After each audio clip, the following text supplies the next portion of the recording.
6 నెలలు వాడంటే ఆ రోజే చెప్పాడు నాకు, ఆ రిపోర్ట్లో చూసేది రోజు. కొందరి జీవితాలను కనికరం లేకుండా కాటేసే ఓ మహమ్మారిలా తయారైంది క్యాన్సర్. కడుపులో నొప్పి, అన్నం లేదు, 3 నెలల నుంచి అన్నం లేదు.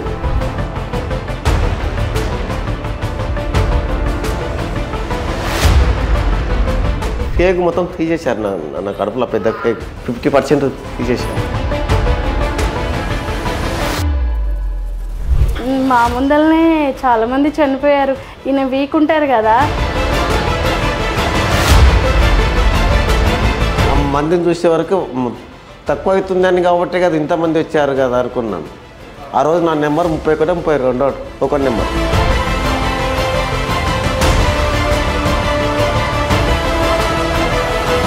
ఇది ఓ కుటుంబంలో క్యాన్సర్ సృష్టించిన కల్లోలాన్ని పునర్జన్ అణచివేసిన కథ. క్యాన్సర్ బారిన పడ్డ కేశవులు ఎలా పోరాడి గెలిచాడో తెలియాలంటే ఈ కథ మీరు వినాలి.